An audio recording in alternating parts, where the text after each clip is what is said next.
Gateman leave the bases loaded in the top of the sixth.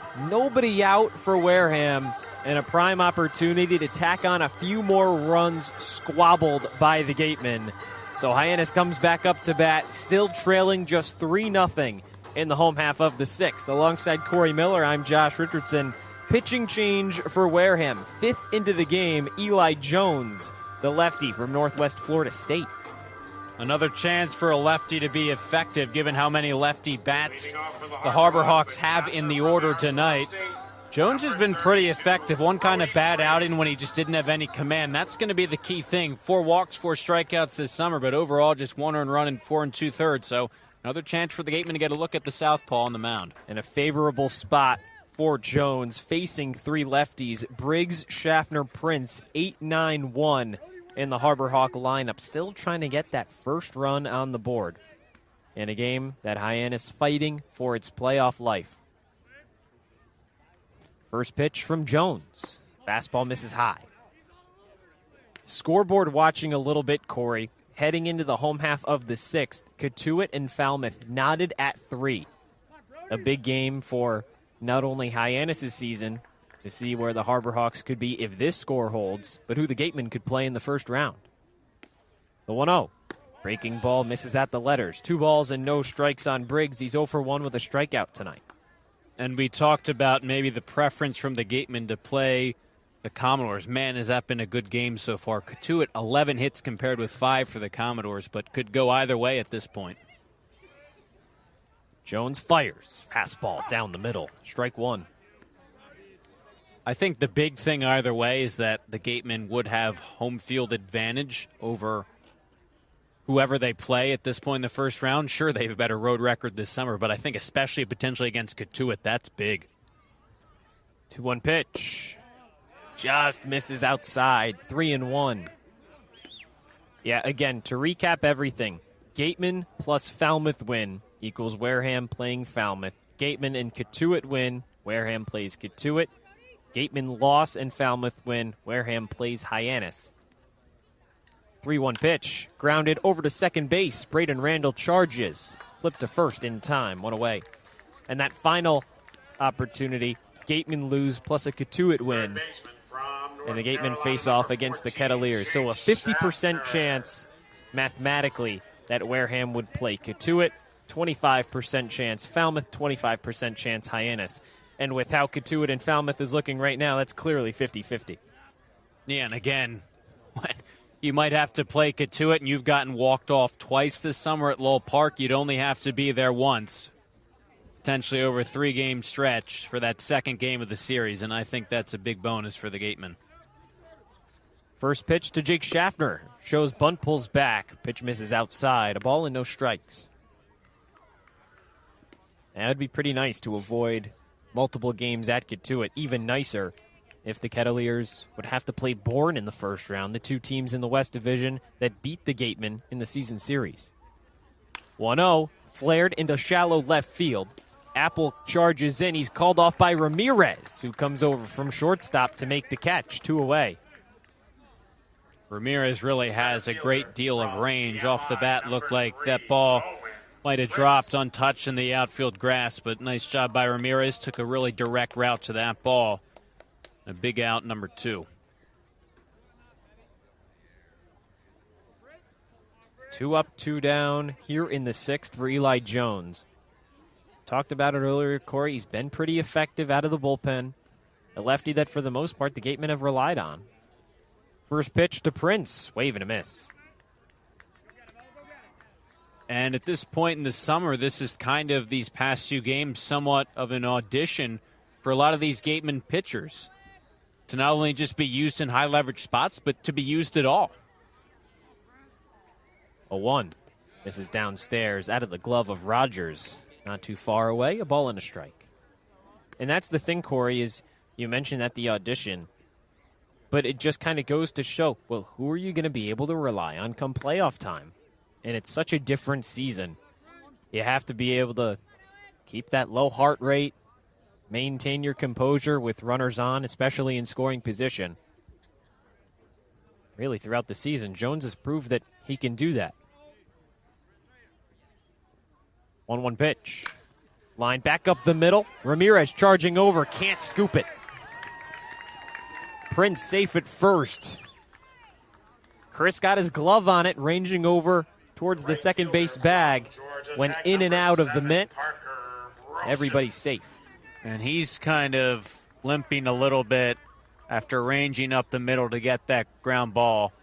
I was shocked that he even got to it because that was hard hit on the ground and need a long way to go. Ryan Smythe is on the field right now, but Chris Ramirez gave him the thumbs up. So Ryan Smythe, Gateman trainer, going to go back into the dugout. But initially, after he couldn't field that one cleanly, kind of pulled up, limping a little bit into right field, but seems to be okay.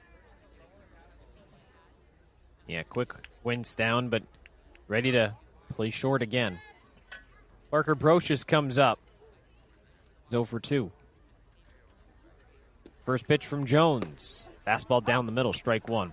And how much do you kind of hold your breath as soon as you see him limp once and then Ryan Smythe comes out from the dugout, just thankful that he's clearly able to continue in this game.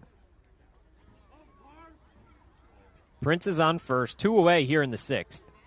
Pitch to Brocious. Just misses downstairs. Count even, a ball and a strike.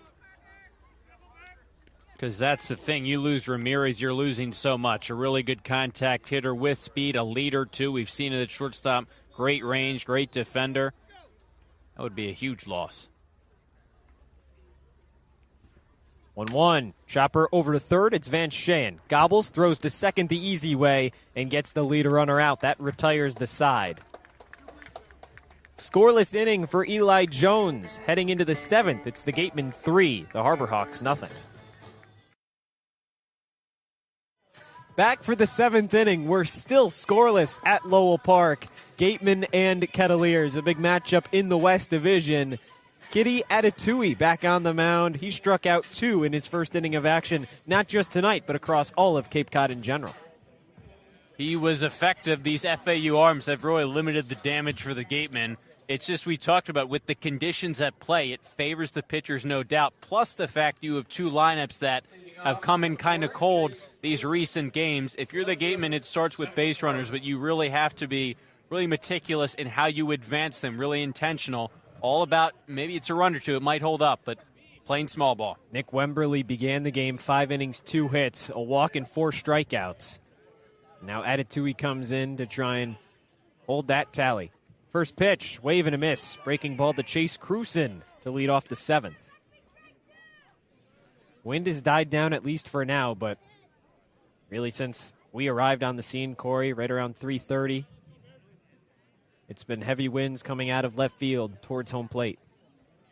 0-1 pitch. This is downstairs. And it obviously isn't going to get any warmer with the sun obviously going to start to set relatively soon. So the conditions at no point tonight are going to favor the offense. It's 6:10 here in the 7th inning. An hour and 40 minutes since first pitch. That's one of the things that Katuitt has to do towards the end of the season. 1-1 fouled off down the third baseline. Is move up the games. You're playing without lights. Lowell Park, one of only 3 across Cape Cod to do so. So in situations where you're going to lose light a little bit quicker than maybe you would at the middle of June, end of June, early July, now on August 1st, got to move up that time. Make sure you get all 9 innings in. 1-2, fastball misses downstairs. Cruson works it back even, 2 balls and 2 strikes. He's 0 for 2 today. Cruson in the cleanup hole. He's only hit there a couple of times this year, but swinging a hot bat, 302 average entering play. Here's the 2-2. Breaking ball hit over into right field, down past second base for a hit. Sean Martinez couldn't get there, and a leadoff single for the Gatemen in the 7th. This is where it starts, the leadoff base runners, and now it's all about how can you advance Cruson. I know you would love a big inning if you're the Gatemen, but I think right now you have to play to the trends, and the trend is low scoring. Katuitt has struggled offensively, so you really need a productive out at the very least from McDonald. Cruson, 9 stolen bases. He's tied for 2nd on the Gatemen squad. So certainly a danger to run, and a check over from Atatui. That'll be the one thing for the Gatemen, though, Corey, is that trying to steal bags against left-handed pitchers has been a struggle over the last few games. Happened with Brewster a couple times last night, against Bourne as well. First pitch delivered in the zone on a breaking ball to Caden McDonald. It's 0-1. And it becomes more challenging, as you said, with that lefty. Despite Crusen's speed, you're going to go to either first move, second move. We'll see if he even is in motion, though. Another check over, not in time. And so part of the struggle when you have a relatively new pitcher in Atatui is you haven't really seen his move yet at all. So you don't know in terms of what to read and when to go, what that looks like yet. 0-1. Wave and a miss. Off speed, fooled McDonald. He's behind 0-2. Had a single in the second. It's his lone hit. One of only 3 now for the Gateman tonight. Trying to move Crusen into scoring position for Chris Ramirez. 0-2. Runner goes. Gets out of the glove of Natilli, and that'll be a stolen base for Chase Crusen, his 10th of the year. It would have been a tough throw from Natilli. A breaking ball that missed low and away. For the backstop to scoop it and toss down to second. Either way, that go-ahead run on second. Atatui's 1-2. Lined over to second. That's Sean Martinez. Tossed to first in time. Crusen over to third. And that go-ahead run now just 90 feet away. Productive out for Caden McDonald. Boy, has Martinez been busy over there at second today, but it starts with the stolen base. It looked like Crusen was going first move, so the moment that Atatui lifted that leg, he was running, got a really good jump. Atatui really wasn't looking over at him. Infield will come in now, but I think this is a great spot for the Gatemen because you have a runner with Crusen's speed and a great contact hitter up at the plate in Chris Ramirez.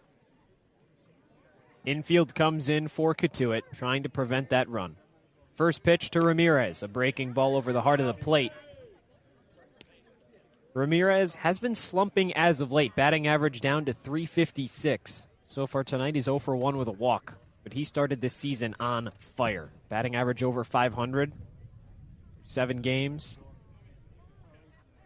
0-1 pitch. Checked his swing. Did he go around? Appeal down to first base. He did not, says umpire Mike Rabideau.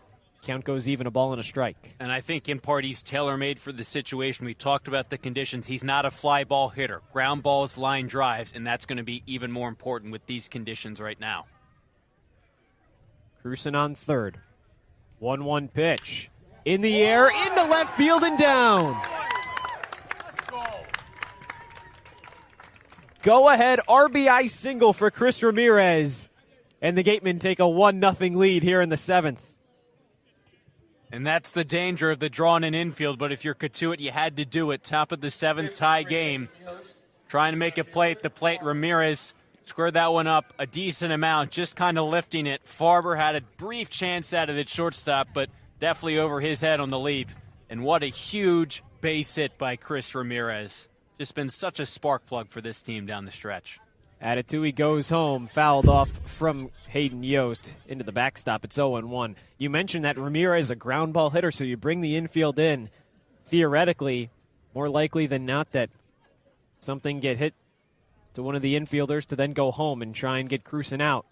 Ramirez just lifted it enough off the top of his bat and into left field. Check over on him, not in time. Lazy throw from Atatui. And Yost behind 0-1. He's 0 for 2, fly out, ground out. And how crucial is that run to give your pitching staff a little bit of support? Daniel Powell worked 4 one-hit innings. 0-1 pitch, breaking ball just misses away. And how to give them that wiggle room and try and get these final 9 outs. So crucial down the stretch of a close game.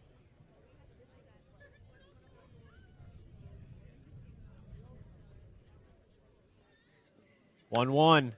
Tapper foul over to the Gateman dugout. A ball and 2 strikes for Hayden Yost. So crucial because lately the Gatemen have just kind of put their pitchers in impossible situations because they haven't given them any run support. It is just 1 run, but the nature of the conditions, the game coming in, it sort of makes sense. But the way those conditions have affected the hitting tonight, that 1 run sort of feels like more than it actually is. Rubber match of the season between the Gatemen and the Kettleers. Split the first 4 matchups 2-2. The 1-2 is tapped foul again. Yost staying alive just by the skin of his teeth.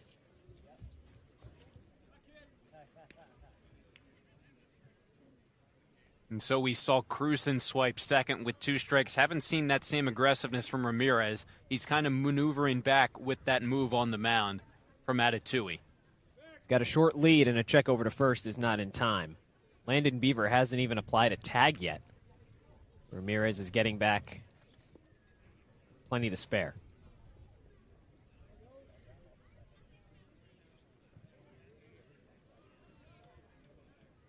Another check over, not in time again.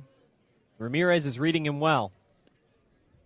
Maybe just some mind games with Hayden Yost at the plate, but with a dangerous Ramirez, who's 4th on the team in steals in half the games. Certainly somebody that could move into scoring position. There he goes. 1-2, misses away. Throw down from Natilli is not in time. It gets away from the shortstop Farber when he tried to apply the tag. And so this is the thing, as a base runner with a lefty on the mound, the more you see his pickoff move, the more it gives you the ability to time it up. Because when you aren't able to go first move, it's kind of that jab step back, and it eliminates any forward momentum you might have. Ramirez did a great job, didn't need a huge lead, timed it up perfectly. That's stolen base number 6 for Ramirez on the season. 2-2, wave and a miss. Tough out for Hayden Yost, but that runner still in scoring position, and a crucial one at that to try and give the Gatemen some more insurance here in the 7th. Yeah, taking care of a really important bat in Yost, who's been hot lately, and this is the part where Atatui, in terms of that platoon advantage, in a decent spot before he gets to another righty in Rogers.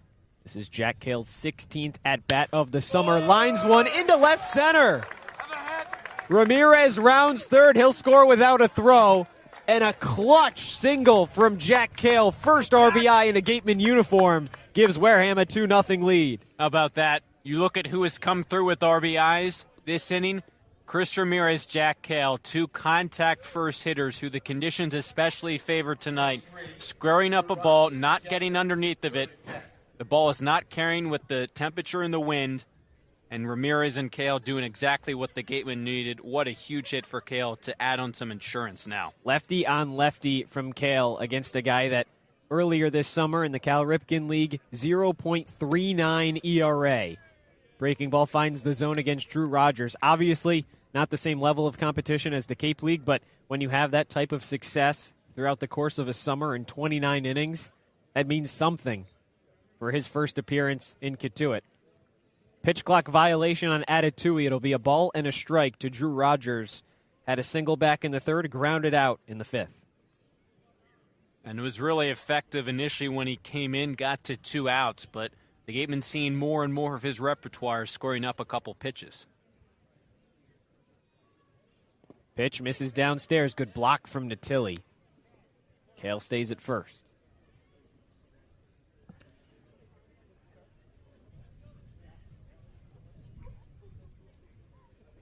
And now you're in a tough spot on the mound. You have the lefty Randall on deck, obviously first with 2 outs. We'll see what Rogers can do, but pitching into another righty, decent speed on first. Atatui's got to bear down. Runner goes, check down, throw from Cale, or throw on Cale is not in time. And a stolen base from Cale moves him into scoring position. That throw just a little bit too high from Natilli. If he kept it low for Farber to try and apply the tag, would have been a closer play. Yeah, and second move looked like steal there, but when Atatui isn't holding the runner on as much, it seems like he's coming right home. And so Cale couldn't get as good of a jump, but made up for it with the speed. 2-1 finds the zone, and the count even, 2 balls and 2 strikes.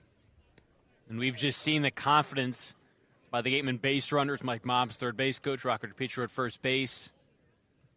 The more they've been able to read Atatui, that is, and see that pickoff move more and more, the more comfortable they've gotten. Runner on second for the Gatemen. 2-0 lead. Pitch home, swing and a miss.